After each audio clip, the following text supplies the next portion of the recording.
We're going to go ahead and get started. So, Chris Resist is supposed to be joining us. I'm sure he'll just kind of come in whenever, or maybe he just got hung up and he's not able to join us. But either way, doesn't matter. We're going to have a story time session with King Ray.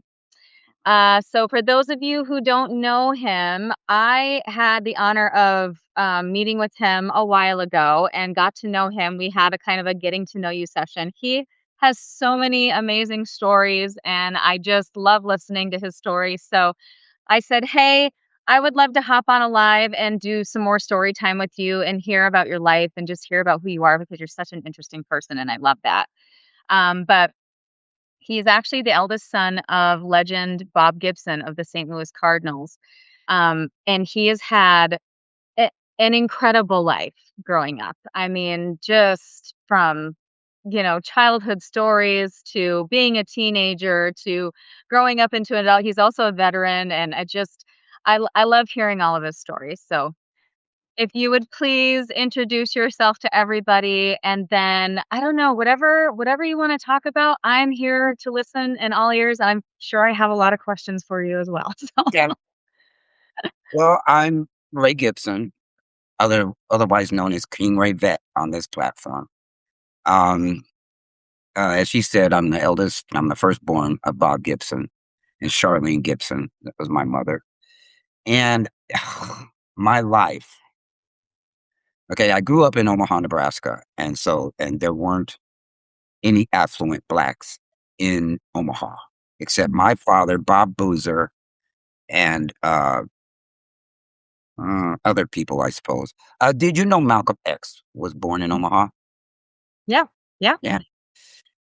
But he left, so he wasn't really raised there, which I don't Mhm. know if he would have been the way he was if he was raised Right. in Omaha. In I mean, Omaha. yeah, that place is Mhm. so conservative and Mhm. just obnoxious, and I broke every conservative idea known to man.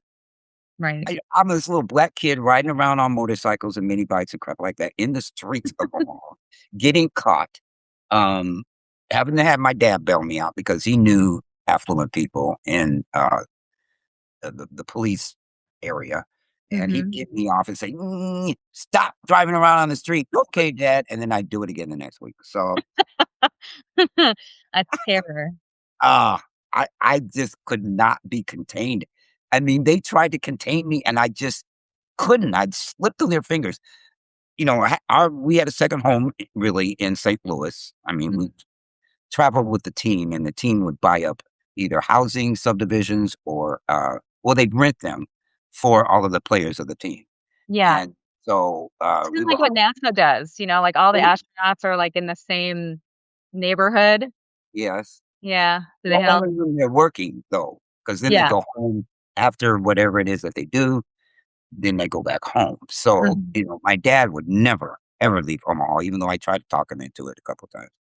Um, I grew up, but, so so I lost my train of thought about Omaha, something about Omaha and breaking all the rules. You that's where you were raised and you were a wild child. You gave your parents a lot of grief. Independence. At the ballparks, they could not my mother, she had to start telling people in the ballpark to look out for me because as soon as the game started, I was gone. I was Bush Memorial Stadium was my playground, Yeah, and so I was all over that ballpark. I knew every inch of that place.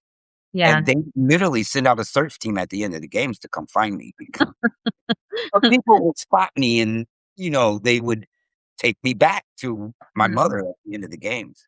Yeah. And then me and my dad was not, uh, very fan friendly.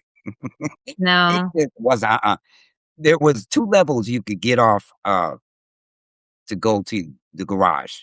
Mhm. The first level where you'd come out and all the fans were out there. We didn't get off. We didn't go there. We'd go Yeah. up to the 2nd floor and walk across this bridge to the garage. And every time we did that, one of these fans would notice and they'd say, "Hey!" It sounded like slow motion to me as a little kid. "There's Gibson! Get down!" And they take off after us. And my Yeah. dad would grab my arm. I was really little. I've always been little. And he I'd be flying. He'd grab my hand and we'd take off across the bridge and then jump in his car. And by this time, I don't know how many people caught up to us, but they caught up to us. They'd surround the car. He had a Ferrari. He started that thing. Oh, Ferrari's in. And he would just start backing up. So people were flying every which way. And he was like, he's okay. They're surrounding me. Boom. He's kicking in reverse. People would fly and then we'd leave. I Yeah. had so much fun. So did your dad just not like the extra attention he got from being Exactly. famous, or did it have to do with kind of the times too? Because this was in the '60s, right? Yes, but he didn't like that kind of attention. Yeah, He just more of didn't. a loner. Um, very focused, very intense. Mhm. Uh, when he was pitching, you couldn't talk to him. The Yeah. players couldn't talk to him, let alone the fans. And they would be hanging out over the railing, waving their whatever in their hands in his face. Sign this, Bob, and he would just ignore him and go out to the field. So one day I was there watching this. I was sitting just a little bit away from them, and I'm just sitting there watching them be all grumbly and mad because he wouldn't sign their little whatever. Yeah. And the stupid usher said, "Well, there's one of his kids." I got rushed by all these people, and I was like, and they were asking me all these questions. "What's the matter with your dad? How come he won't sign this?" Blah, blah, blah, blah, blah. I said, I don't know." And I'm signing stuff, and I said, "This isn't him. I'm not him. We don't care." And they kept shoving stuff. I was so, I started hating them fans too. Ask such personal questions as though Yeah. Well, people feel entitled, when you're like a public figure, they just that feel entitled to your life. Yeah. that part, I mean, about everything. Mhm. Everything that went on was just mind blowing to a kid. Yeah. Just like, oh, and guess what? That was the last time I sat that close to the dugout. Yeah, Mhm. I bet. I Oh, bet. I wouldn't no, I don't like being bum rushed either. I get weirded out when people bum rush me, and it's not because I'm famous or anything like that, but just even when I'm in a crowd and there's too many people coming at me at the same time, I immediately start to gravitate away. so do Yeah. I. I mean, I was shy. I was extremely Mhm. shy. I didn't talk much at all. Yeah. And you talk about your experiences in your past and busting out of that. Well, I busted out of that because of drugs and Okay. alcohol when I was 15 or 14 or something like it. I was weird anyway. I mean, we used to freaking snort aerosol deodorant in baggies. Yeah, that's weird. Anything to get a high. I mean, we played this game where you, stand behind somebody and they count to 3 or whatever, and they hold their breath, and you pick them up and you squeeze them as hard as you can. To Well, pass out? yeah, one kid passed Yeah. out named Ricky. He Yeah. he wasn't waking up real quick, and we got scared and thought we killed him, and, Yeah, your generation was just dangerous. You guys tried to didn't kill. have helmets, didn't who cares about helmets and all that crap they wear to ride their Who bicycle? wears a seatbelt? We didn't wear no seatbelts. Well, they were in the car, but we didn't wear 'em. Mhm. So it Yeah. we were it's amazing we turned out the way we did and didn't kill our fool selves. I mean, Mhm. I've had so many crazy stories of being, them trying to contain me and me doing something really wild. I almost, burnt the car up. Jesus. My mother wouldn't give me, I was in trouble for something, and she wouldn't give me gas money for, my mini bike. We used to take my bike and go across the street behind these houses and, run around this little track. And, so us bright-eyed 11-year-olds, 10-year-olds, 11 years old, figured out that we would, siphon the gas out of the car with a vacuum cleaner. Oh, smart. Yeah. Oh, so, we didn't wanna put our mouth on the garden hose. Right. We were scared to get the gas in our mouth. Mhm. So, we so she had a shop vac. There was a shop vac in the garage, and so we took it, shoved a hose down into the, gas tank and turned it on, and Yeah. stood around. All 5 of us were standing there watching it, Mhm. and it blew up. I can imagine. So electricity and gas and Pop went boom, and it hit the ceiling, and fire was going up there, and this little boy standing there got his both his eyebrows singed, and he had oh my blonde hair. god. He took off screaming down the street. I'm yelling to pull the plug, pull the plug, pull the plug, and we pulled the plug, and, the shop vac was all burnt up, and I pushed it in the corner. And about 3 days later, my mom came back and she said, "Does anybody know what happened to the shop vac?" And I said, "The what?" I didn't know what it was. It was a vacuum cleaner to me. Yeah. He said, the vacuum cleaner in the garage." I went, "Oh, I don't know." That was my favorite thing to say is, "I don't know," because I couldn't lie very well. Well, doesn't that kinda give you, like, plausibility or plausible deniability too, like, is that what that's the right word? I don't know. I make up a lot of words here. Uh, Plausible not sure. deniability. Yeah. If you said, "I don't know," then nobody would figure anything out. Mhm. But Huh? when I turned, 30, I told her all of the fucked up things I did as a kid and got away with it, and they didn't know what happened. I told her everything on a vacation in Laguna Beach, California, in Warren Buffett's house. Well, Oh, his wow, la you went to Warren Buffett's house? Yeah, What was that like? My he was god. his friend. Well, he's a friend of my Yeah. dad.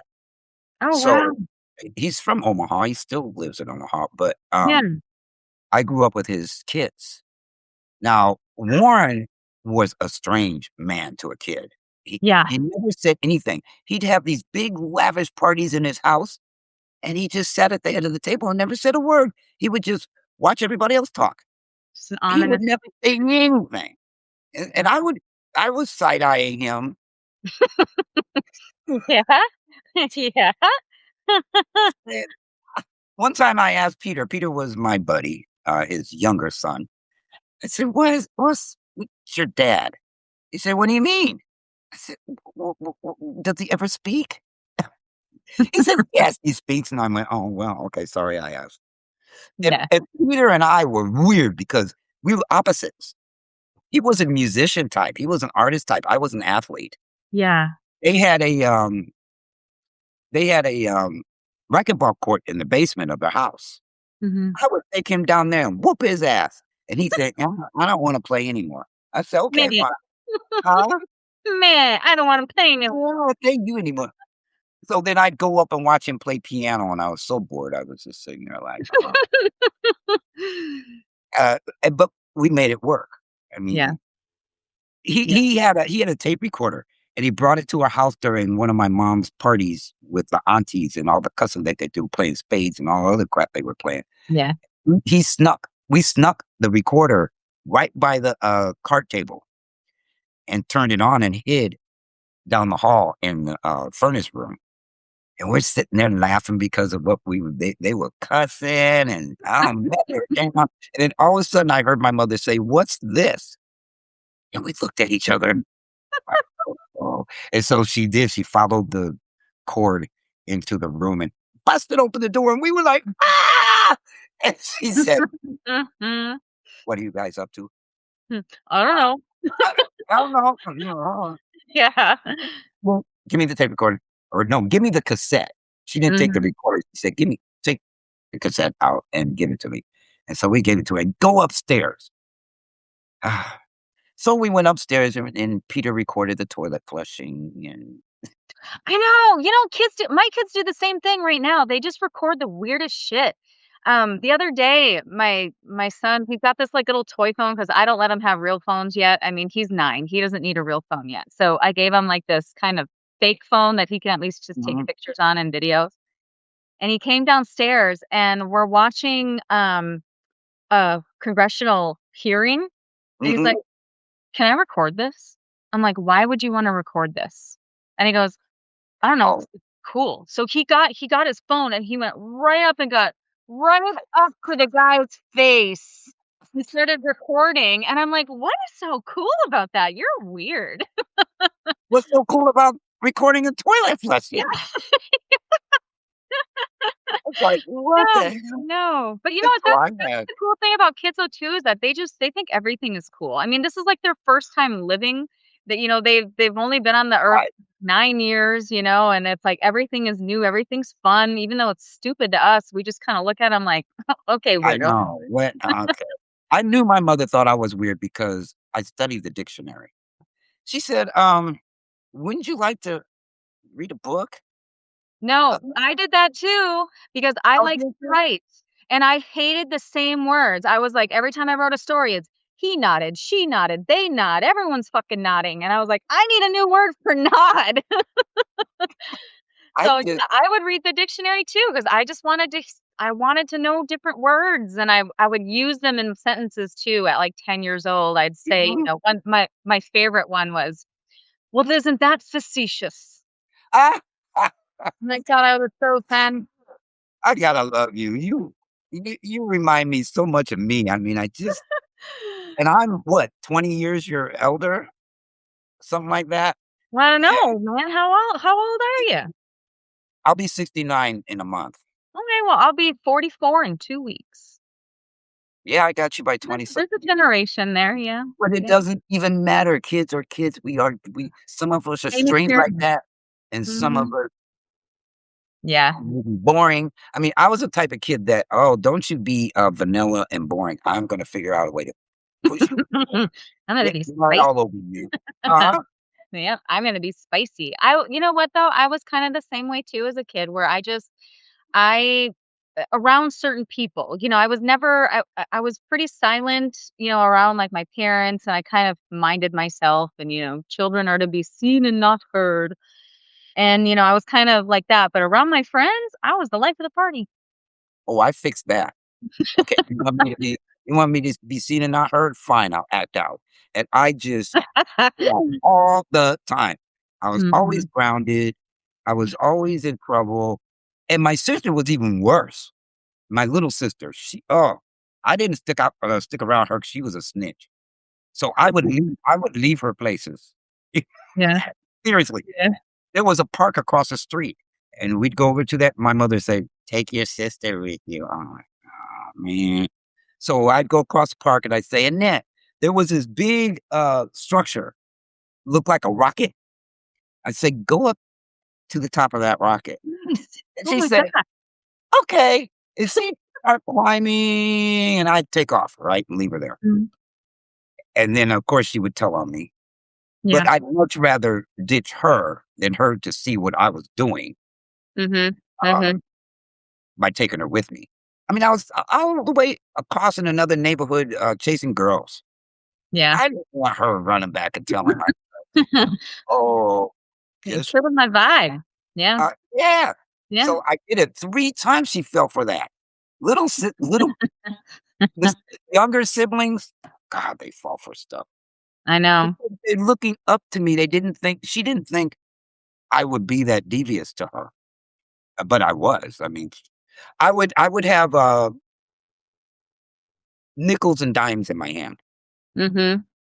and she'd have 4 quarters, and I told her, "Annette, look at all this money. Mhm. I'll trade you this for them quarters." She said, "Oh, yeah, there is a lot of coins here." "Okay." And she'd give me her quarters, and I'd give her 50¢. I know. You know what? I'm asshole. That was me as a kid. That's what my brother used to do that. He would do that to me every single time too. He would do that stuff to me all the time. I think the worst thing I ever did to my little brother was he couldn't say for some reason he couldn't say the word fire truck. He always said fire fuck. So Oh, I was like, Adam, go over and there was this neighborhood girl that I lived next to, and she was such a bitch. I couldn't stand her. She was just mean and she picked on me a lot. And I was like, Adam, go call her a fire truck. So he's like, he went up to her and he's like, fire fuck, fire fuck. oh my god. Did Vindicated. I she know. And smack then him? what's Smack him that? around? Did she smack him around? No, she got mad. She told her parents, and her dad was friends with my dad. So of Oh, course the dads talked, and then my dad came up to me and was just, "Did you tell Adam?" I'm like, "Fuck yeah, I told Adam that." ain't that girl. Yeah, But, no, I couldn't stand that little girl, man. She was so mean to me. well, on another note, I mean, I grew up at a time we moved to an all-white neighborhood. before I went into the 4th grade, and that presented a whole different arena that I was Mhm. not prepared for.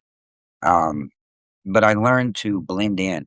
Like, I didn't there were cliques, the Yeah. jocks, the bookworms, the I belonged to all of them at the same time. That's how I learned how to Mhm. survive being the only black kid. There was only 2 in the school, and Yeah. 4 when my sister and this other girl's sister were in the 7th grade and we were in the 9th grade. We only Mhm. got to see each other during that time, during that year. And, so to survive, I had to blend into everything because I wasn't included in everything. Yeah.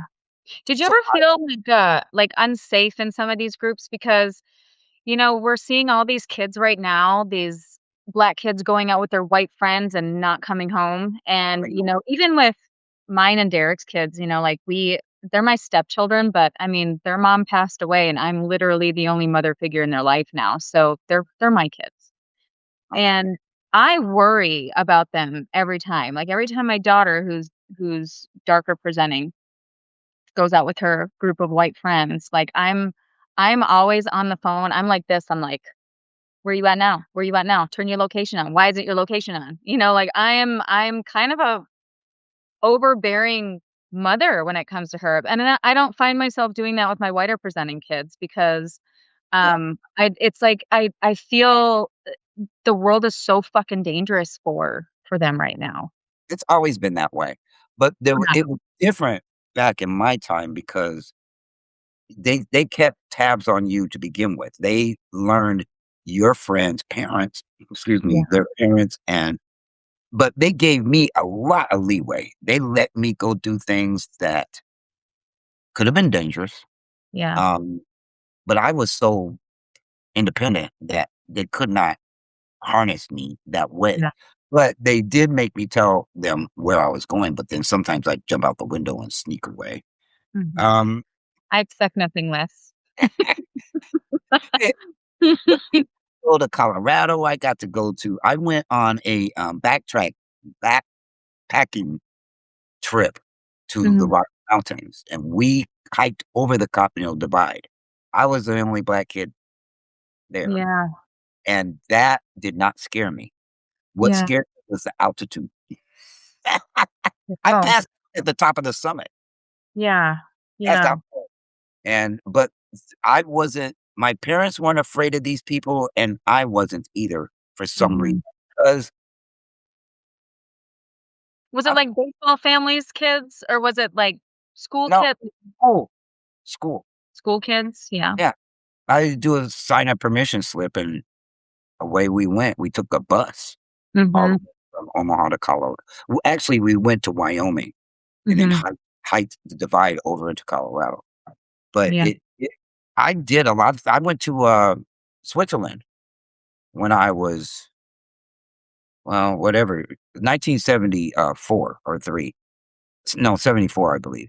And, that was far away to be the only black spot in that group too. So yeah. my parents, I don't know if they trusted me or what the deal was, but they let me do a lot of things, Mhm, and it wasn't for some reason. Well, I was too young to be paying attention to that kinda stuff anyway. I mean, I was too mhm. busy being a kid, Yeah, and I wasn't paying attention to what could happen to me if yeah. something were to happen to me, except in Switzerland, I noticed something that happened is I crashed into the lodge because I flew off of a cliff. I was down, and I was flying past all these people, and I was wondering what's wrong with them. It next thing I knew, I was airborne, so I crashed and stumbled into and I stood up in red, white, and blue, and black. Snow everywhere. I was fucked up. I was lucky I didn't break anything, but I jumped up, grabbed my poles, walked into the lodge. Now, in the lodge, it was full packed with people. The entire lodge stopped talking. And then those people that were with me, my group, they parted. They Yeah, away from me like, "Nah, this Negro's by himself." And yeah. I stood there looking at all these people in the lodge looking at me, and I'm like, so you know what I did?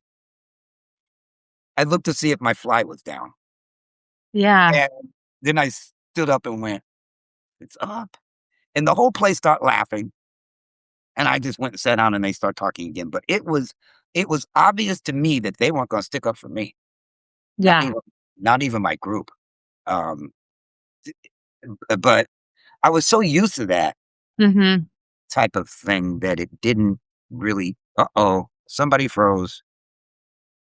It's the same way. Whenever we go out into public, um, he's always just like, "What the fuck are these white people staring at me for? Why are they staring at me?" And I'm just like, "You know why there's because we're a mixed couple and because you're black. Oh, Because yeah. we live in racist Texas where, if you're walking while black, you're committing a crime. If you're driving while black, you're committing a crime. When you're with your white wife, you're committing a crime. I mean, like, it's Texas, man. Like, of course these white people are It gonna be happened to me staring. in California. Yeah. California likes to talk about how liberal they are. Bullshit. Racism is everywhere. And Yeah. I had a Jewish girlfriend, white girlfriend. We got chased by a bunch of guys in a truck. Jesus. They they stopped at a red light and jumped out of the truck and chased us. And I'm talking shit. Nah, fuck you, motherfuckers. What the fuck you? Because they were yelling racial slurs at me, Wow. and and I was cussing them out. And so they Yeah. stopped and jumped out of the truck and chased us. And I'm looking back and talking to them, and she's like, "Shut up, Ray!" And so we ran around this corner, and she snatched me in a restaurant, and we hid in there. And she's like, Mhm. "What is wrong with you?" I said, "I am so sick of this. You don't realize how sick of this I am. This has been 20 years of this Mhm. nonsense, and I couldn't help it. I just." Yeah. No, I get it. My husband feels the same way sometimes, and I don't start because 'cause I'm screaming just as much as he is inside, We've never actually been confronted. We had one of our right. We had one of our white friends, see us in the grocery store, and I hadn't seen this guy in a really long time. It had been probably a year since I'd seen him because, we whatever, life. And we were in the grocery store, and the last time I saw him, his head was shaped bald. And then all of a sudden, I see this guy, and he's got a full head of hair, and he comes up behind me and my husband, and he goes, "Your kind ain't welcome here." I had my fists ready to go. I was gonna woo, and Derek stopped me, and he goes, "Stop, stop, stop, stop, stop. It's Brad. We know Brad." Oh, He was fucking with us, and I was like, "Oh, man." I am so on the edge, though, whenever we're in public and we're constantly getting stared at, and I am already on edge when I go out in public, so I was like, "Brad, I almost fucking killed you in Tom's thumb." I was like, "You almost died, man." they still stare. They stare at me all the time. Little kids stare at me a lot. I don't know Yeah. why, but they're always looking at me, and I'm like, but Yeah. it's not cool to go walking up to somebody else's kid and start, "What are you looking at?" Or, "What are you Yeah. thinking?" But they stare. They just stare, and I'm out Mhm. here in the fucking sticks. Yeah. Um, well, it's half city, half sticks. So the little white people here act like they had never seen a black person before. Come on, it's 2026. How could you? Yeah. And this is the blackest area I've ever lived in. Mhm. Uh, Well, I mean, I grew up in the UP of Michigan where we're 96% white. I really didn't ever see black people when I was a kid, ever. And the first time I ever saw a black kid, it was in Big Boy Restaurant. I saw another black kid that was about my age, and I was so curious. I was like, "Can I go say hi?" Kids are curious. Yeah, I'm looking at my parents, I'm going, "Can I go say hi? I think he's my age. Can I go say hi?" And then my dad was like, "Don't bother them, just leave them alone." And I'm like, I really wanna go say hi. I was so curious, and I did, as soon as, Did like, you go my say parents hi? said, I went and said hi, but, like, it was, I had never seen a black person before, so as a little kid, I'm, like, 5 years old, and I'm just like, "I wanna know you. Can I go say hi?" I went through all of the fucked up stuff that people talk about in Yeah, that neighborhood in Omaha. People wanted me to touch my hair, wanting to, ask me strange questions, stare at me. I mean, it was yeah, intimidating at first, and it was a little angering because sometimes they did not look like they were nice Right. enough to be in my face asking me. I had a cake cutter. I had a big ol' afro. So I had this cake cutter and I used to hang it off my hair, right? Like that was the cool thing to do is hang it off your hair. Mhm. And these kids would get up in my face and they'd say, um, "Do you use that as a weapon?" I said, "A weapon? Why would I use this as a weapon?" They said, "There's a cake cutter." I said, "You mean it really cuts cakes?" I didn't know. I thought it was a hair pick.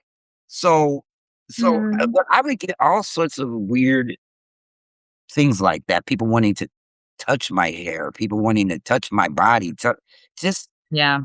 it see, for every little one kid that gets curious, you don't realize there's 15 other kids that are that curious too with us. Mhm. Mhm. So and it happened all the time out in that neighborhood for a while Yeah. until they got to know that we were there. We were residents in that neighborhood, and so they stopped tripping. But Yeah. took a long time for them to calm down and realize Mhm. I mean, I had mothers grab their children out of the yard and run in the house with them and Wow. lock all the doors and the windows and peek through the shutters looking at me, and I'm like, I know, don't you wanna just look at those people and go, "Give me a fucking break." My "Oh." god. I was 10 years old. I Yeah, didn't understand right. what why did they do that? Mhm. What what ended up happening is I end up internalized that it's not okay to be black. Right, right. I ended up and when I got to the end of the street after that woman did that, a car full of station wagon kids in a station wagon drove past, rolled down their windows, and started yelling racial slurs at me with the parents sitting in the front seat. Yeah. And I I didn't tell my mom because I knew if I did, she wouldn't let me walk to the store because that's where I Mhm. was headed. I was just going down to this strip mall, and, Mhm. she wouldn't let me. She wouldn't she would have driven me, and I didn't Mhm. wanna be around parents. Ew, parents. Uh, Leave me alone, get out of my life. ew. Even from that age, I learned, don't if you say certain things my mother was a tigress, Yeah. and my father was a tiger. I mean, you can tell because it comes off in you. Like, I can tell, like, that there's certain things when people show me their personality and who they are, I'm like, "Oh, that must be the mom. Oh, that must be the dad." And then when you start to describe who they are, I'm like, "Oh, yeah, I see them both in you." Yeah, my mom, I wanted to tag along with her because she was getting arrested for, protesting, and then my dad was doing his thing for Yeah, Major League Baseball, but she was the one that raised us. So yeah, I wanted to hang out with her, and she was like, "No, no, no." I swear I asked every time she was gonna disappear, I knew she was going out to hang out in the streets. yeah, And then my dad said, "You can't do that. You're Bob Gibson's wife. We have an image to uphold." She said, "Yeah, whatever, Bob." yeah. And just kept doing what she was doing, and I don't know if that's what led to their divorce, but, even that was ugly because it Mhm. was public. It was Yeah, in the newspaper, and I'd go to school, and these kids were ruthless. They would ask me all these questions that I didn't know the answers to. I was already mhm, embarrassed and upset and angry, and mhm, I was like, "Leave me alone. I don't know. I'm not a grown up. It's they're the ones that are beefing. I don't know. Stop it." But again, when you're a celebrity's kid, mhm. there are no boundaries. They just burst right on in and start Yep, just demanding to know what the real deal is, and I never knew the real deal. I was like, "Hey," to this yeah, day, I don't know why my parents divorced. His yeah. side of the family says one thing, and her side of the family says the exact opposite. So Nice. I never asked them because I was Mhm. so traumatized by Yeah, the fact I didn't even know they were in trouble because mhm, they were real good in front of the cameras. And then yeah, there were things that and they didn't fight or whatever in front of us. mhm, So I had no idea why they were getting a divorce, and I was just angry. I didn't like it. mhm. I started And that smoking. is kind of that generation too. I mean, I remember, my grandma even telling me stories. My grandma just passed away. She was 101 years old. And, What? my Right? grandpa died before I was born. He died in, like, 1980, and I was born in 1982. And my grandma just died last week. So I'm she sorry. thank you. She was Oh, yeah, I did send you something about that. Yeah, yeah, thank you. I mean, she was amazing, and I'm just so sorry that we kind of were separated and we didn't get to spend as much time as we wanted to those last 10 years, but prior to that, my grandma was like we were tight. I love my grandma. Anyway, but she was very secretive about things that, happened. My mom really didn't know a lot of what went on between them, and I just started learning about what was going on because I was having problems in my marriage. So I would talk to my grandma about it, and then my grandma would start telling me things like, "Yeah, your grandpa Tom," and I was like, "Grandpa Tom what? What? Oh, Ah. no." And then I'd, like, pour a little bit more vodka in her glass. I'm like, "Tell me more what Grandpa Tom did," you know? So I got the tea. Oh my god. Yeah, so I got the tea Yeah, on, our like, whole what family was was going like on. that. Very Mhm. I had a whole family in California I didn't know a thing about. My mom said, "Get dressed, come on, we're going to a reunion." I said, "A reunion? What kind of reunion?" "Family reunion." I said, "We ain't got no family here." She says, "Oh, yes, we do." Yeah. We went out to this park in Oakland, and it was full of freaking Johnsons. It was like, how come I didn't know about them? I Wow. was, at least be I was at least in my mid-20s to 30s. Yeah. Didn't know about didn't know about that side. I said, "Why didn't you tell me?" She didn't have an answer. Yeah. I see, and I don't get it. I would I'm so curious about my family, and, like, my husband is so curious about his family, and, you know, I just I did, like, the ancestry shit because I was like, whatever. The government already knows everything about me anyway. The government already has my blood, got my cord blood, got my medical records, got everything anyway. So I was like, I want to know who I DNA match with.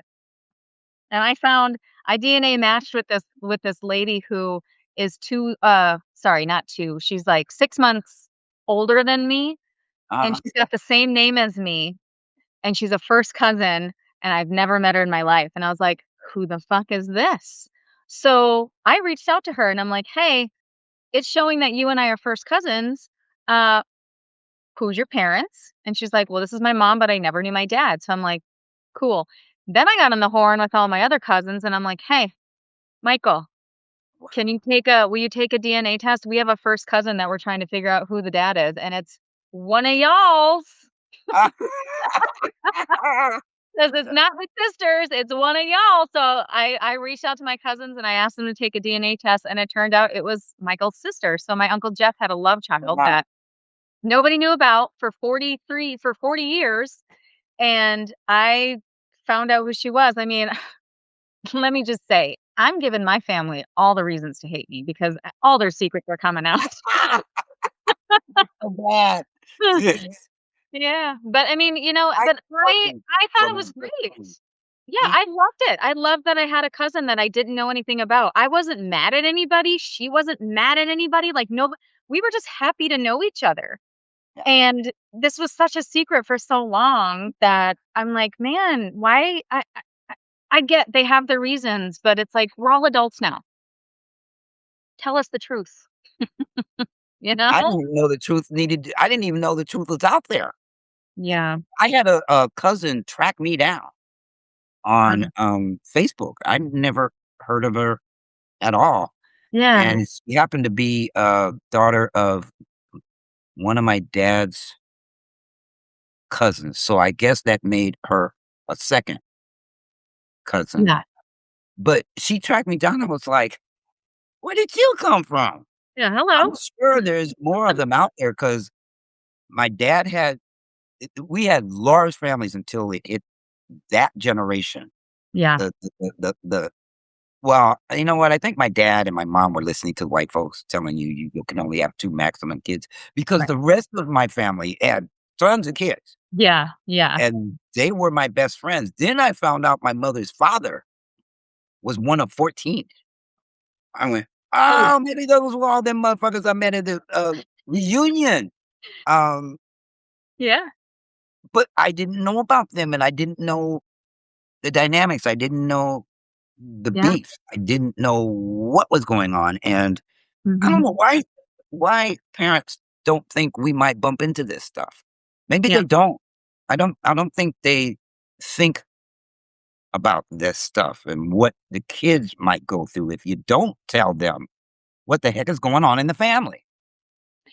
Yeah, and especially I mean, and I can't speak for Black families because obviously I'm Minnesota white, but, I can't speak for Black families, but I do know, everything that my husband has said to me that, it's just there's so many things that happened within especially, like, my husband comes from a slave family, and all of just the names, and it's almost like they just want they a certain generation just wanted it just buried, and my grandparents were the same way. It was like that silent generation. They were part of the silent Um, generation, you know, and they yep. just wanted shit buried. So, I mean, I get it. It is generational and everything, and there's just things and harm and stuff that happened within families that they just wanted it to just be buried with them. I But found a slave in my family tree. really, Yeah, and I didn't know who she was because look, they did horrible record keeping of slaves. mhm, they did. I mean, they don't even get their name right. I have Aunt Barbara, and they called her something else. I was Yeah. like, but my aunt told me who she was because I was like, okay, there's this woman out here.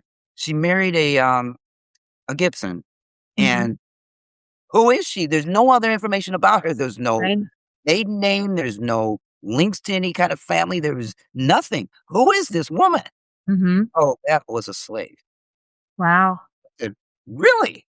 Yeah. Well, where's the rest of the information? She said, you probably won't find it because Mhm. they were so bad about that because they didn't want people to know back in those Yeah, and I days. know, like, DNA would bring everybody together, because I mean, once you start matching with people, but at the same time, I also understand the deep-rooted betrayal and untrusting Yes. feeling that Black people have with the government, so, like, I don't push it, and I'm just like, "Okay, I Well, they I." wouldn't have had DNA for her. She was a great great grandmother. But they would maybe have DNA for her children. Uh, true, but I didn't know her maiden name, so I didn't Yeah. know I couldn't trace anything because they had Yeah. 0 information out there about her. Right. 0.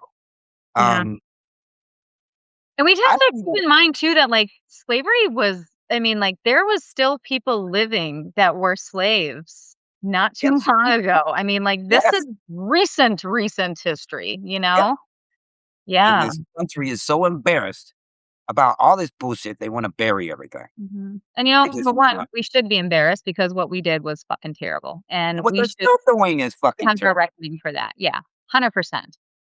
But yeah, I just, I think we're at that point now where we need to get over the feeling of shame and we need to start doing something about the shame. We need to start the reckoning process and we need to start making things right in this country with what happened with going back as far as the natives. I mean, and I know, or indigenous people here Indigenous. because that's where, The first big genocide happened. yeah, and that's It's the same genocide that Hitler took notes from and said, "Hey, we're gonna do what the United States did."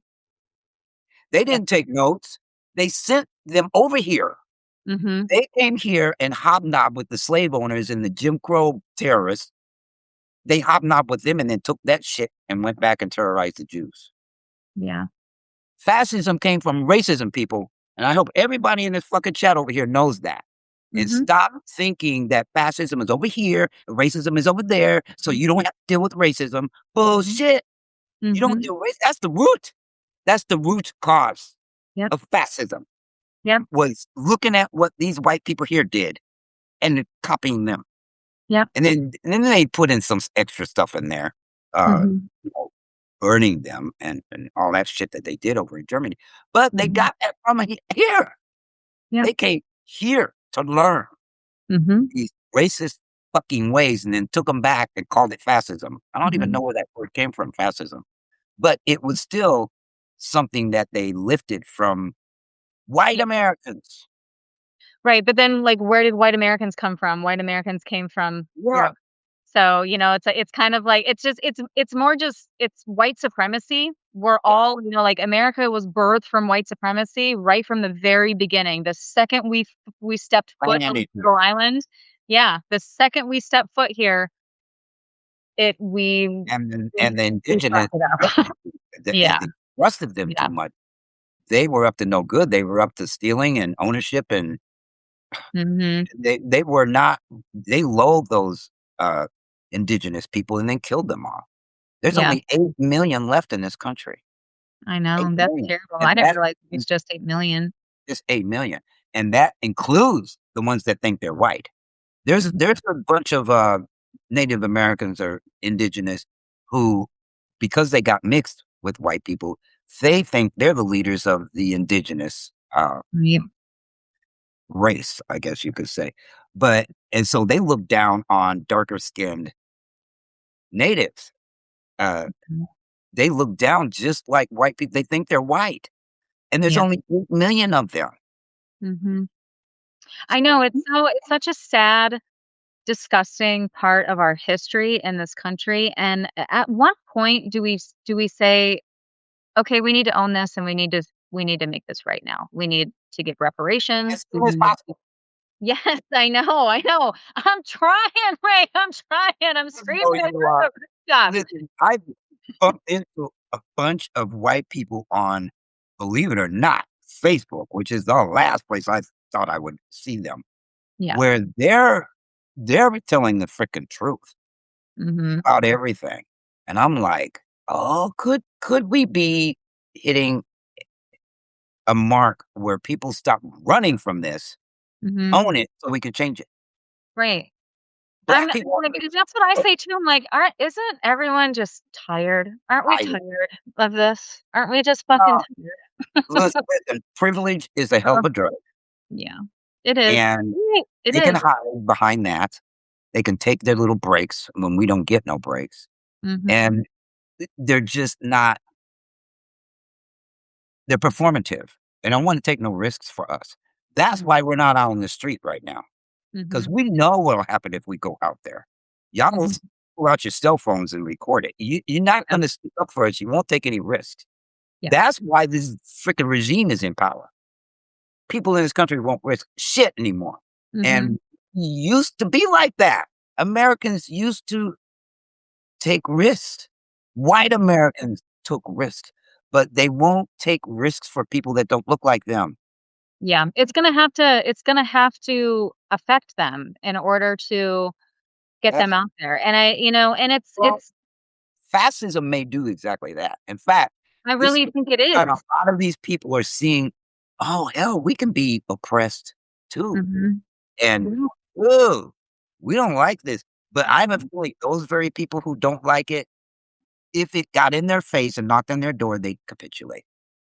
Yeah, We got a bunch of cowards in this fucking country, and yeah, I'm from the military world.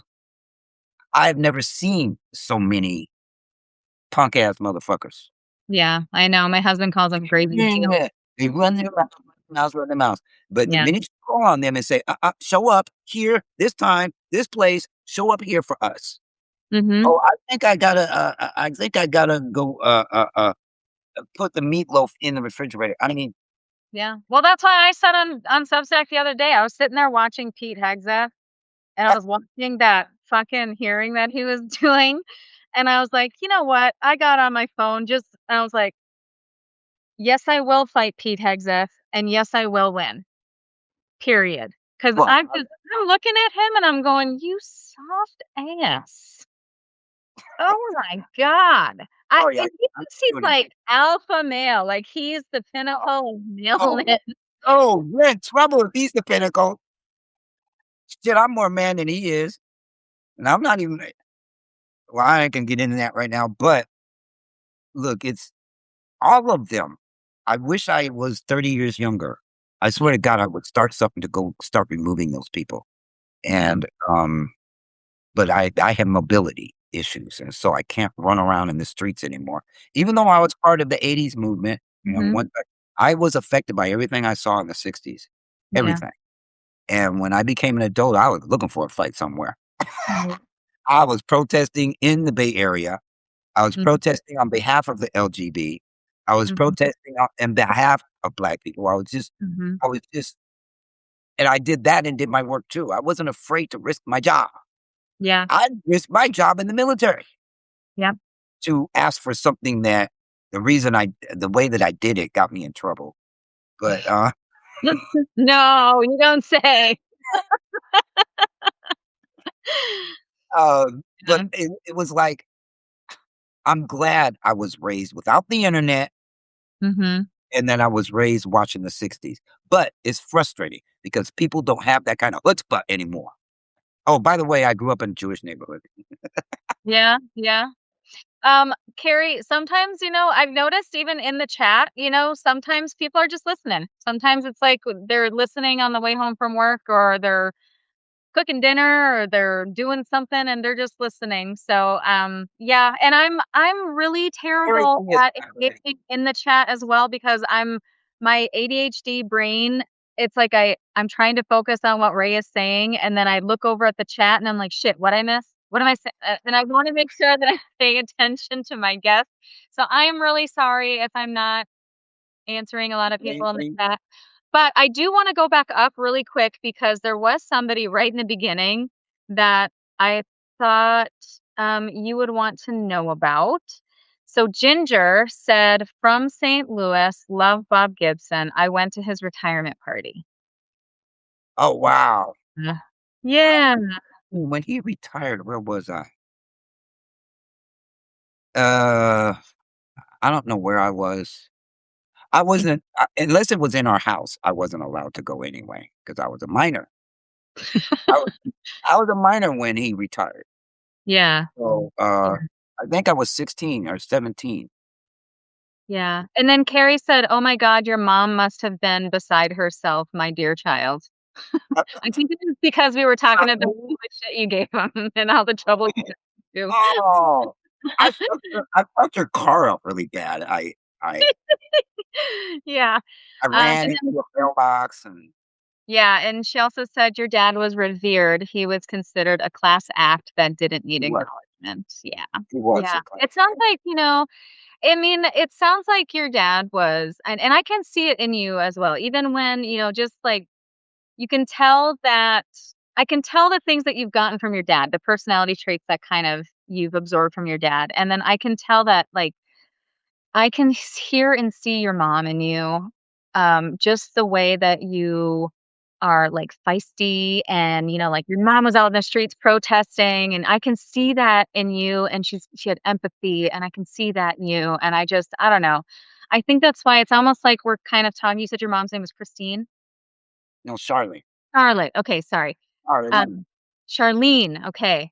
I'm deaf too, by the way. Ah, And I can't hear a damn thing anymore. I am, like, my hearing is are you literally going? out. You better get some hearing aids. I think it's because I wear these stupid things all the time, and then You know when I what? take I them did out notice that these yeah, muffled my hearing is yeah, just it's not what it used to be, so I'm constantly like, "Huh? Huh?" ah, ah, Yeah, my but yeah, you can mom definitely was your parents in you for sure. well, I'm a carbon copy of my dad's personality, Yeah, but I've got so much rearing from my mom that, yeah, a lot of her rubbed off on me too. But yeah. my dad was a very balls to the wall kinda guy. Him and his buddies integrated Major League Baseball. They leaned on the Cardinals so hard because they used to put the black players over in boarding homes, Oh my while the god. white players got put up in hotels and catered to and all this shit, and they couldn't, fraternize together on the ball team except on during games. And so Bill White, Kurt Flood, and my father said, "Mm-mm, we gonna change this." And Mhm. they went to their manager, Red Shandies, who went to the Cardinals, executive office and said, "These players aren't gonna play anymore if you guys don't start changing things. They're tired Yeah, of being treated like this." yeah. And so it happened. And when it happened for the Cardinals, it was like dominoes and boom, boom, boom, boom. It Mhm. started happening all across baseball. So he did his part for the civil rights movement by integrating baseball, Major Yeah, League Baseball. And yeah. I was so proud of him, but I didn't really understand it when I was a kid Right. because that was my normal. Mhm. I didn't know that he was such a big deal until I Mm, grew up. Then yeah. when I told him how much of a big deal he didn't know what to do. He didn't know how to act. He was like, "Okay." I said, Dad, I don't know if you know this, but you're kind of a big fucking deal, man. told him he was my hero. I looked up to him even though he didn't know it. Just all Yeah. these things, and he was like, uh he didn't know. He was almost like to me the way he was to his fans. He Yeah. would shrink when it came to that personal attention, and maybe a lot of that had to do with he didn't have a father. His father Mhm. died 2 months before he was born, Oh, but he man. had a lot of brothers and sisters. So Mhm. there were 7, 8 of them at one point, but one of them died. So there were 7, and he got raised by all of them because grandma had to work. She had to work Mhm. overtime to feed all them kids by herself. So Mhm. he didn't have good role models, Yeah. uh, to be a man, let alone a superstar. Yeah. Uncle Josh, the senior brother, kicked his fucking ass and made him famous. You know, So that's another thing, the reason why I think, like, our parents were the way that they were is because they were parentified. Like, they were literally kids being raised by kids. And that's yes. what my parents were actually now too, because, like, both my grandma and my grandpa, they were both business owners. And then, like, they were always busy. They worked 7 days a week. So, they had a lot of kids too. My mom was one of 6 or 7, 6, I think. And, like, she was raised by her brothers and sisters as well. And I think Mhm. that my mom was always she was stuck in her child brain sometimes when she would get like, emotionally lash out and stuff. I'm like, "You're being a fucking 5-year-old." And I think it's just because she got stuck in that emotional brain because she had children raising her. Yes. Yeah. My dad had children Makes raising sense, yeah. it just who's talking about Roberto Clemente and why? Said they did the same to Roberto Clemente. I don't even know who Roberto Clemente is. Who is that? Broke my dad's leg. He did? Line On drive, purpose? boom. Line drive hit him in the ankle, and he kept playing, Oh my god. and they had to take him out at some point, and then he came Yeah. home with a cast on his leg and terrorized me with it. But Wow. Roberto Clemente died in a plane crash Oh, okay. early in his life, but he was a hell of a player, but I don't know why Oh, he they said he was segregated also. well, yeah, he was from, D Puerto Rico, Dominican, somewhere down there. He was Yeah. from there, and oh, segregate yes, one. And Mhm, now I won't watch Major League Baseball because you know what they decided to do? Stop mhm. hiring black players, and now they're hiring them from the Dominican Republic because they're cheaper and they're desperate, and they'll do anything to play Major League Baseball. I thought And baseball didn't have a cap, though. what do you mean a cap? I thought that they didn't have, like, a pay cap. Like, in the NFL, players can only make so much. I thought baseball didn't have, like, a It doesn't. But if you're a young kid, how do you know? You don't know to fight for more pay. And if yeah. you do and you're black or you're some other race besides white, they'll get rid of you. Well, that's fucked up. Yeah, it is fucked up. Yeah. So they're hiring Japanese and Dominicans and Puerto Ricans and slowly getting rid of black men out of Major League Baseball. So fuck them. My Yeah. father never tolerated that. And it's looking whiter and whiter and whiter and more Hispanic and Japanese. And I'm like, what the hell? And they're mad because we're asking for what we Mhm. deserve. You're asking what you're worth and what you deserve? That's Yeah. right. I If you're mean, talented and stuff like that, they need to mhm. value instead of valuing us. Fuck you. We'll get rid of you. We'll find somebody else. Wow. And Kinda good. I've got friends that are really good at baseball, and I'm like, I don't care. Well, why not? I said, my dad would have never tolerated that. I mean, just I don't. It's racism Yeah. and control and Mhm. punishing you for asking what you're worth, asking Mhm. for what you're worth. It's Mhm. bullshit. But again, there's all these little nuances and stuff going on in society that white people don't even know about because we don't necessarily trust certain people with that information of how we feel about what's going on here. Mhm. Uh, I don't trust most of you. Yeah. I mean, same. I don't either. I I said same. Yeah, I just did a live when the hell did I do that? Oh, this morning I did a live with Will Fullwood, and we were talking about racism and deconstructing it and all that stuff, and I told him, I was like, there's I could be in a room with white people and I feel really uneasy. I feel like I have, like, predators watching me. I can feel the eyes in the back of my head. But when I'm in a room full of black people, like my husband's family, like, they'll come over and I'm relaxed, I'm chill. I feel like they feel like family. I don't feel one bit insecure or, like, That's anything. because I we're not feel the problem. myself and I feel good and I feel happy and I feel loved, but man, around my white family, my head was always on a fucking swivel. Always. I just read an article yesterday that said, or maybe it was today, white people are white people's problem.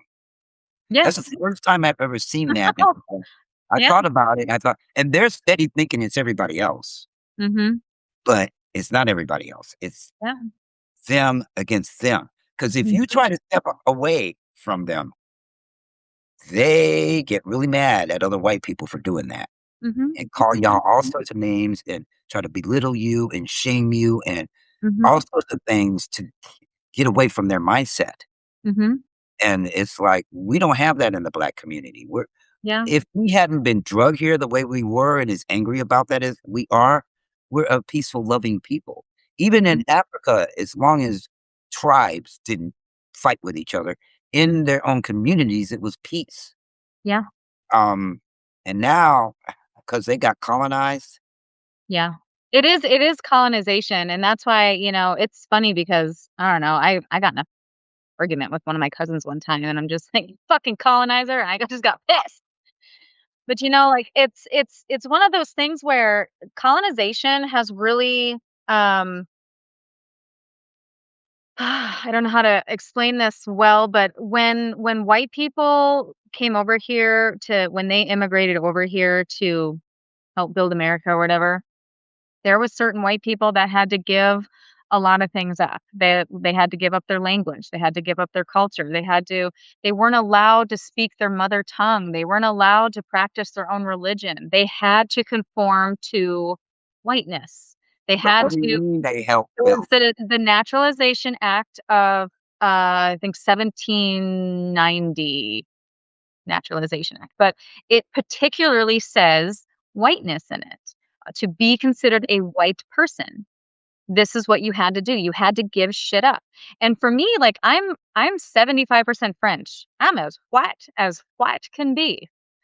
And, like, but I came from Gaulish tribes. When I started digging into my ancestry, I came from Gaulish tribes and we worshiped the earth, we worshiped rivers, we worshiped trees, we found connections. We were a very spiritual people, I but we think were they also Vikings, like we did fight amongst tribes, but we had culture, we had food, we had music, we had, dances, we had all this stuff, and we fucking lost it when we came here because we had no choice. And it was, came here, went to Africa trying to get their resources, yeah, so they colonized a lot of countries in Africa, well, all of them, really. yep.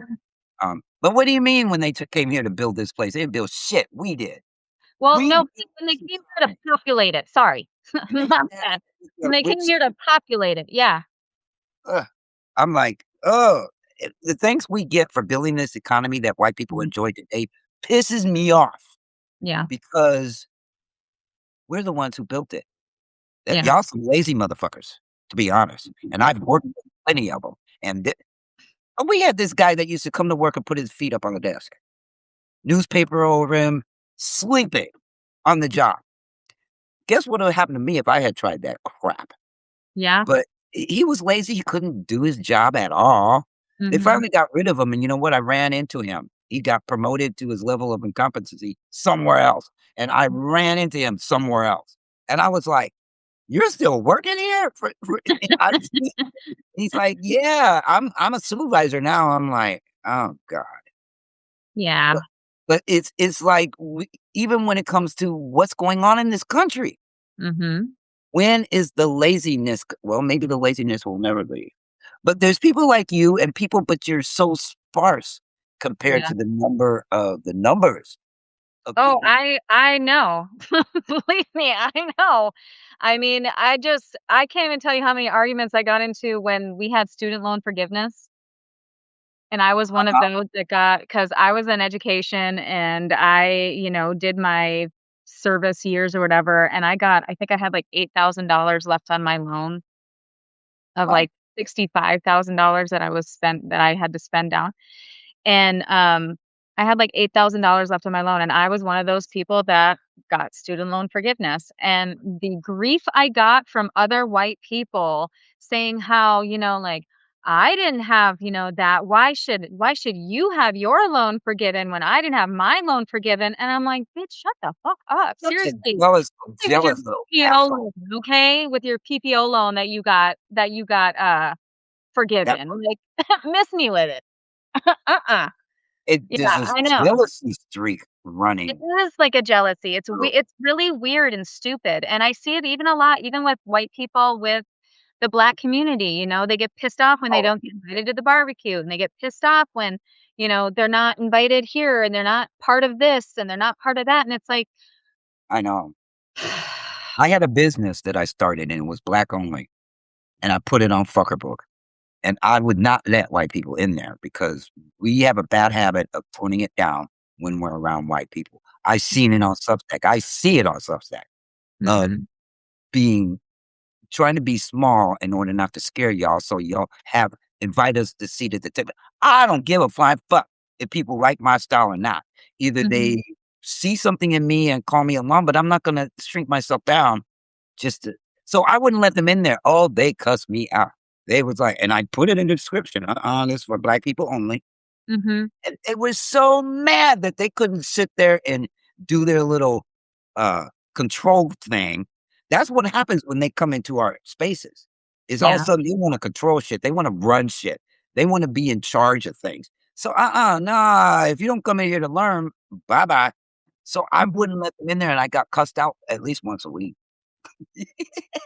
I mean, it is It's what it is. When you're a business owner, you can do whatever you want. I mean, and white people did for a very long time. There was, I mean, shit, you can even drink at the same fucking water fountain as a white person at one point in time. So no, I, couldn't I, go to the bathroom either. I yeah, got caught up in that. We yeah, traveled across country. We couldn't stop at gas station. hmm We had yeah. But this it's like guy's to me, I'm car. just like, get over it. Like, get over yourself. I don't know. Like, if I'm not welcome somewhere, I'm not welcome somewhere, and I just move on. I guess I've just never been the kind of person where I've just pushed myself into people's lives. I've just pushed Yeah, myself into something like, how dare you not invite me? In fact, I won't even go somewhere if I haven't been formally invited by the host. So if somebody like if we were like a group of friends and they're like, "Hey, we're going over to so and so's house. Do you want to come with?" I'm like, "Not unless they invite me." Like, I'm not gonna be that bitch. I was like, "I'm not going. They need to invite me. You don't have the authority to invite me, so I'm not gonna go if the host doesn't invite me." Juan just said something important. Where are we here? We built the White House, Oh, yeah. Yeah. Yeah. and Yep. and Black then they people don't did. and then they're kicking us out of it. Yeah. I mean, and you know what? When Obama was elected, I knew, and my husband and I talk about it all the time, but when Obama was elected, I remember that night he was elected, and I said, "Oh, white people are gonna be so pissed. They're gonna be They so were. pissed." And they did. I They were mean, so pissed. everything that's They put happening now. assholes in there after him. Yeah. They were so their payback was to elect some idiot like Trump, and Yeah. I was like, "Oh, isn't this lovely?" Yeah. They And worked that guy really didn't hard. even he was just a black president. He Mhm. didn't pay for black people. He Mhm.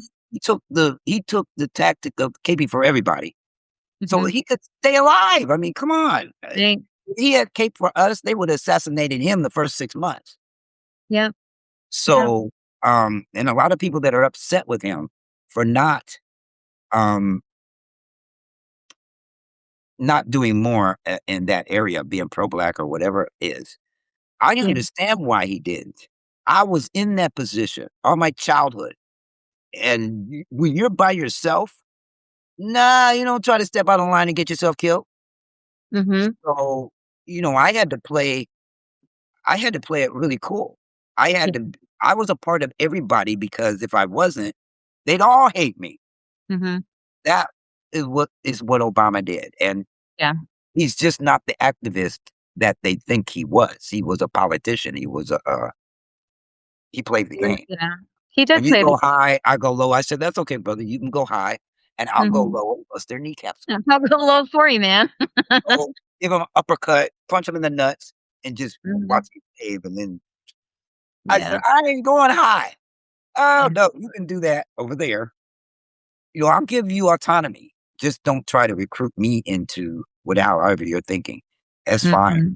I think he did a wonderful job despite how they hated him, Yeah. just like they hated And MLK. he wasn't perfect, he was at the end of the day, Obama was a politician, and he did some Sure. fucked up shit too. I mean, I'm not gonna sit here and I liked Obama, and I thought he was a great president for the United States, given where we Yeah, are in this point of history, he was a great president for the United States.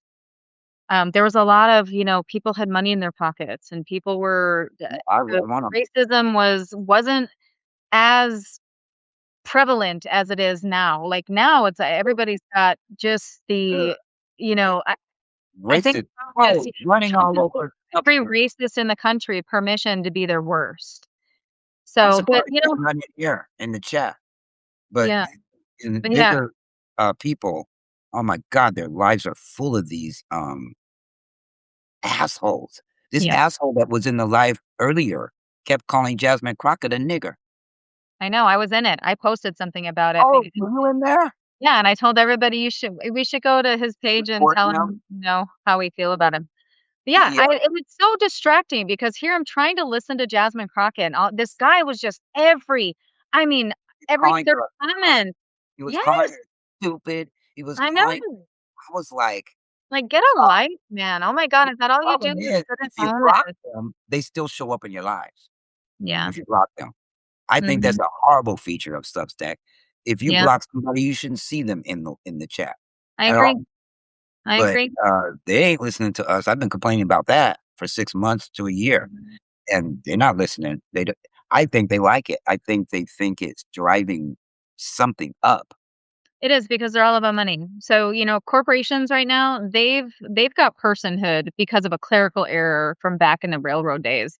And they've got personhood now. So, because they think they're people, they think that they're more important than actual people. So, it's always going to be profit over people with these big corporations, with these big people. And right now, billionaires own every single social media app available to us right now. Substack is not owned by billionaires, but they are worth like $65 million or something like that, or 635 million. I don't know, something like that, but they're worth millions of dollars. Mhm. And Chris Best, who is the CEO, he just integrated this AI text thing, and I'm telling people No. don't go near it because and I find it really rich that somebody Okay, would use this as like we're integrating this AI thing because we want okay, transparency and honesty and blah blah blah blah blah. And I'm like, oh, okay, as you platform Nazis and racists and hate groups, I just saw the three percenters, the Oath Keepers, um, some other stupid ass fucking hate group all within the same week, and it's like they release them. It's like all of a sudden they're in the algorithm all at yep, the same time. And it's they're just because all over the place. algorithm, it rages you, and that's what drives revenue. That's what gets people to keep clicking, keep scrolling, and, you know, uh, people are simple, right? Like, we're just simple creatures to where Ah, it's like the algorithm just it gives us a hunger, and we just keep feeling this hunger for it, it's, you know? addicting, and Yeah. it's a lot of things that distract us from maybe even the misery that we're experiencing, Yeah. with through this regime, Mhm. and it's just it's so easy. I go over to Facebook for the reels. They've Yeah, got the funniest reels, and I'm trying to pull away from them altogether, and I'm gonna miss those most yeah, of all because I've never YouTube won't even match what's going on over there. YouTube has shorts, Yeah. Facebook has Reels, but, Yeah, I don't do meta stuff like Instagram and Facebook. I won't touch anything Mark Zuckerberg. nope, Just I wouldn't either. I I don't used them, and they didn't like me because I yeah, used them, so they got rid of me. They took away yeah. my personal account Yeah, forever. see, TikTok banned me. I had 60,000 followers and I was like growing hand over fist and I was like every week I would go up a couple thousand followers and it was like I was having so much fun on TikTok and I was crazy TikTok. on TikTok. Yeah, it was fun. But then when the political climate started changing, my content started changing. It started kind of morphing into whatever the algorithm was doing. And I started getting really vocal and really pissed off and really, like, this is fucked up. How are we not seeing this? This is a pattern. Hello, I'm a pattern recognizer and I'm seeing shit. And Nope, eventually you're TikTok accountable. was like, you're banned indefinitely. Mhm. Don't ever They come back. they kick you out on TikTok. They will take out everybody Mhm. because these oligarchs are buying up all the media, Yeah. and AI is too stupid to take over people's jobs. I'm sorry, that was my career, IT, Yeah. and I saw this coming a mile away, and I tried to tell my friends and people like that. They all looked at me like, "What?" And I said, "Don't follow AI. They're gonna release it prematurely. I Mhm. promise you they're gonna release And it there's no prematurely. guardrails. None." And they Mhm. stuck it in the big, beautiful bill, that big bullshit bill, Mhm. that there won't be any for 10 years. Yeah. But what? Why did we let this happen? I mean, come on, it's like, are you Yeah. kidding me? Um, I know, and but I know exactly why we let this happen, and it's because for the last 30 years they've dismantled education. If you have a populace that's dumb, broke, and desperate. Ah, pretty much, but that's where we are. Like we've got a third or more of our country right now is in survival. Like, that's it. They're not paying attention to anything going on in life right now because all they can think about is, "How am I gonna get my next meal? How am I gonna feed my kids? How am I gonna pay my rent?" They are desperate. And then we've got another third of the country that we're paying attention, and we're here, we're in it, and we're like, "All right, like, this shit is real. Everybody needs to be paying attention. We're bringing truth, light to truth and truth to light." truth And then out. we've got another third of the country that is just they're rich motherfuckers and they don't give a goddamn. Life is good for them. They're making money hand over fist right now. They don't care, you know? I don't know how we're gonna fix this. The You know only what? We thing have to outlast it. Right now, we have to outlast it. And when it comes to the midterms, I know everybody's just like, nothing's going to change in the midterms, but you can't have that attitude because things could change in the midterms. We have to be too big to rig. might, Have to show the fuck up. you Most got you got another 40 years to live. I don't. Yeah, And no, we have to change it in the midterms. If we fail to change things in the midterms, we it's fail. all over. It's over. It's over. Mhm. I think it's over now, but that's just what I think. I think we're under authoritarian rule now. It's just Yeah, they haven't lowered the final boom is all. That's what I see. yeah. And Well, we're getting a taste of it. This is not full authoritarian. no, not This is fully. not yeah, this is not full authoritarian. We It's still have enough. I still have the right to vote. Well, it's enough that we're just rendered sitting here watching it go down the toilet.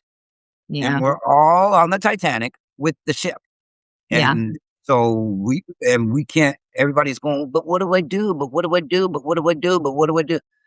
We have to show up in numbers. We have to show up in everybody has to vote. I've been talking to these congressional candidates lately, and almost every single candidate that I talk to says, it's not so much that we're a red county, it's that we're a non-voting county. People need to fucking vote. We had 90 million people not vote. We need to get out Well, and vote some of so we those can millions and get got them to the polls. some of those millions got taken out by the gerrymandering they were doing and the redlining and districting, and they are throwing away people's registrations.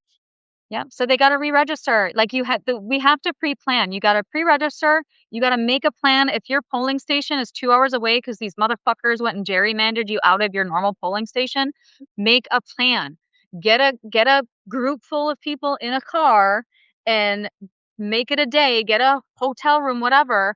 If you need donations, set up a quick GoFundMe so then you can go vote, a voting GoFundMe. Or in your county, like there's coalitions being built right now of, if you don't have a ride, let me know because I got a car, I'll put a full tank of gas in and I'll start driving people to polling stations just so they can vote. But we have to like this is something that is not going to go away unless we push it the fuck away.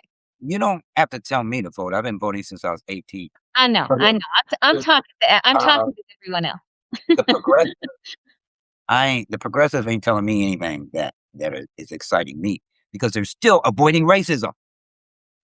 We have pulled this country out of fucking hot water, I don't know how many times, and still get pushed to the back of the bus.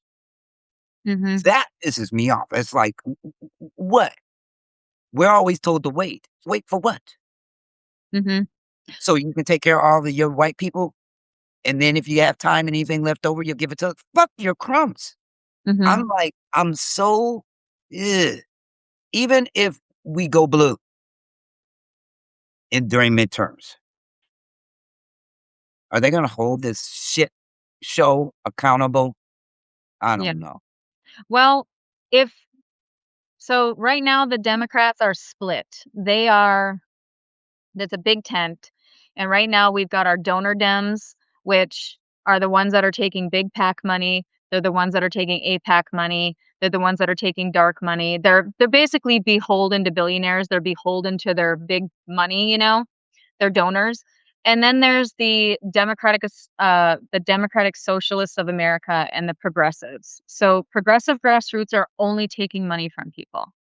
They're working class people that are just taking working class donations. So that's why they don't win because they don't have the money to win. Now, Democratic we gotta Socialists get of America are like the money out of politics, but we got to get the government before we can change anything.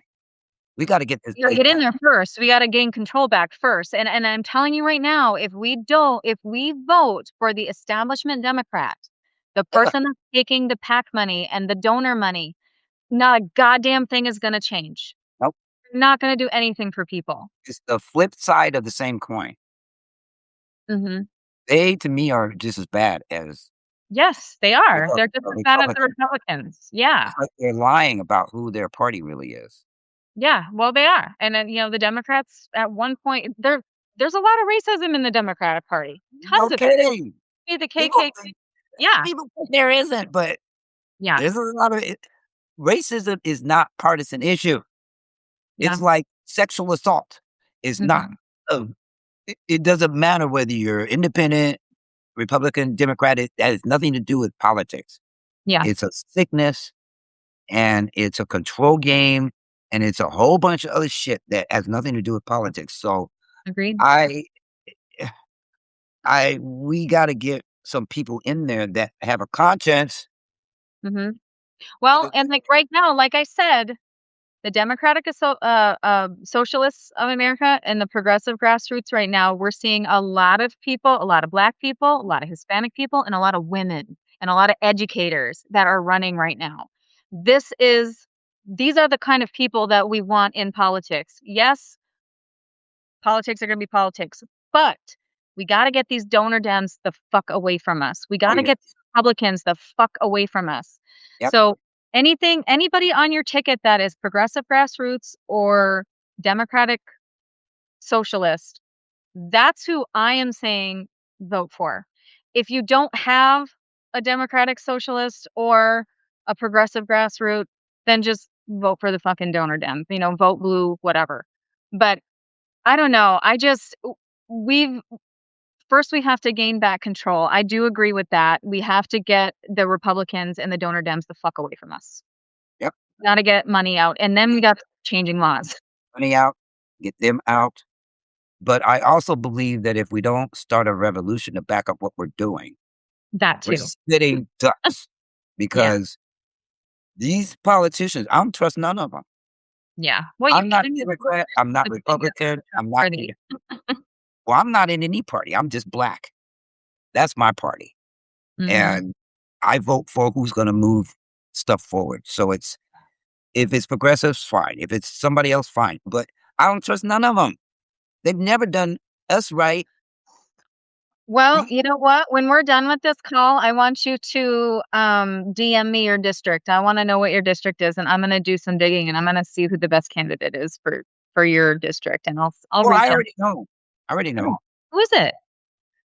I can't tell you his name because I'm horrible with names, but, Well, it's a black man. He's, the Democrat in my district. okay. Well, message me, and then I'm going to reach out to him. But he's Not kinda with Justin but Pearson because Justin Pearson, I've already reached out to him, and I just think that I'm just, oh, I, this is I'm not just a a bird, and I don't think he's interested in talking to me. well, this guy is not a Justin Pearson. He's playing the game. Hmm. So, his name is at the top of my head, but I can't think of it. It's just, and we've got Warnoff and, what's the white guy that's punching them in the mouth right now? Ossoff? Oh yeah, John Ossoff. Yeah, we got Mhm. him. But in my district is this other guy, and I don't know how I feel about him because I think he's letting this city be stupid. Mm. Um, Well, there could be somebody else though. Boards, There could there's be. no incumbents. Yeah, I can tell you how many ballots I've seen where there was a Republican name there and nothing. No Democrat, no nothing running against these fools. I I don't think know we're if gonna that see different happens. this year. Huh? I think You we're think? gonna see different this year. We're already Oh, seeing it here in Texas. Did you know that for the first time in like 30 years, every single district here in Texas has a Democrat running now? really? Yeah, yeah, Texas? yeah. That's why I'm like, I'm feeling good, and that's why I'm gonna keep putting my pedal to the metal, and I'm gonna keep the pressure on, and I'm gonna keep trying to convince people that like, hey, don't think your vote doesn't count, and don't think that by voting, for progressive or democratic socialist isn't going to count because I'm feeling motivated. I'm feeling pretty good about it. I mean, this is the first time in like 30 years that we've got a Democrat in every fucking district. Hmm. Mostly. I think there might be just a couple that don't, but yeah, I came here from Texas. tax Um, ass. This is swamp ass. Yeah. oh my god. I came Mhm. here from San Antonio, and I also, contracted in, Houston when I Mhm. had a when I had a career. But Texas, ugh. I was so Yeah. glad to get away from there, and then I ran from the frying pan into the fire coming here. Yeah. This place isn't any better than Texas. Yeah, no, my So, corporate office was in Georgia. I remember I had to go there. I think it was, the hell was it called? Sugarland, Georgia, or Sugar something, Georgia. But I sugar remember oh, Sugar something anyway, but I had to go there for conferences every year, and every single time I go to Georgia, man, I was just your mosquitoes are like this big. I know. We got some bugs. We got some bugs that I don't know what the fuck they are. I I know. walking around out there and I'm like, "What the hell was that?" I I don't like bugs. And so Yeah, I'm running from I'm like, "Oh, let me go move over here." yeah, Um, Georgia has the strangest bugs. mhm, I think Florida is the same way, but it's just yeah. it's No, Georgia does. We got some big ass bugs, man. But all the I Texas got them fucking tree roaches. I had one in my bathroom. I ran out of the fucking house. I ran down the street and got the maintenance man and said, "Ooh, ooh." I had just went to Texas, and I said, This thing in my bathroom." And he said, "Man, I've been working here, 5 years. I've never seen a great big roach." I said, "Well, my bathroom. And when you go in there, shut the door behind you, because if that thing come flying out at me, I swear to God, I'm gonna start shooting holes in the wall." So he he locked himself in the bathroom and he killed it, and he came out and he said, "I have never seen Yeah. a roach that big." I said, "And it was making noises. They have something Mhm. in their wings that make them buzz." Oh, you're talking about cicadas. They're big ass green things with big ass heads on 'em. Yeah, we got No, no, cicadas. no, they're roaches. They're They are roaches? Oh, tree 'cause roaches. roaches are huge. Yeah, they're huge here. Texas had the biggest roaches I'd ever seen in my They're fucking life. huge. And then I said, "Well, what did you do to it? What did you do with it?" "Oh, it's Yeah. in the drain." I said, "No, get it out the drain. Once you gotta Yeah. do something." Yeah. I'm just, I'm Oh, above I yeah, have and it's no roaches can fly. They and, like, they're, like, this freaking big too, man, and, oh my god, I had one land on my chest one time, and I see, thought I died. Natasha knows about them. Yeah, They roaches will fly, inside. but they were flying around my daggone bathroom. Yeah. Don't be Just laughing. She's laughing at me. yeah. Uh, oh, I have a bug phobia, literally. I used to Really? pay my little sister to carry me to the front door because grasshoppers would jump across the, sidewalk, and I'd pay her, and she'd take me to the front door because she loved bugs. She'd Yeah. have them in her pockets, my mother'd say, "Oh, empty your pockets in that." And Mhm. sure enough, grasshoppers, snakes, you name it, she had it in her pockets. It was like, "And that you're weird, but take me to the door." Yeah, no, my kid did that. My middle kid was really into, like, the creepy crawlies, and he would put shit in his pockets too, and then I'd go to do the laundry, and I'd reach in his pocket, and I'd Ew, grab, like, a ew. worm or something. Yeah, I know, it was gross. Well, hey, Ray, it is 8:30, and I hate to cut this off, but, I feel like I could talk to you forever. I just love our Well, conversation. we're very, like-minded. We are. Oh, and Chris, oh, that would have been fun if he was here too. Yeah, I don't know, but sometimes things come up. He I'm sure Chris would has an arrive excuse at because I know 10:30. he's looking forward to it, yeah. But yeah, and then if anybody wants to know, yes, this is a real QR code, and yes, it is fun if you do it. So if you What is it? in the video But where and where you do do the where do you QR go? code. What's that? Where do you go when you So you open up your camera and you just take, like you open up the camera and then it No, should where does it send you? oh, you'll see. It's fun. Trust Tight me. one. You're not gonna do anything bad. Yeah, right. I don't know. I don't like using those things. QR codes. Oh, you'll like this one though. This is a fun Imma one. get you, Imma get you. Yeah, this is a fun one. You'll like it. Shopify. I ain't got no money. I like that. All right. Oh, I gotta save this. I love you, man. I think you're great, and I wanna have another conversation again sometime soon. As I've been so busy with these candidates, and Yeah, I know. I wanna interview as many as I can, but these conversations are the conversations that I love. It's been fun evening. I always Yeah. like talking to you. You're one of the white people I trust. Oh, well, So thanks.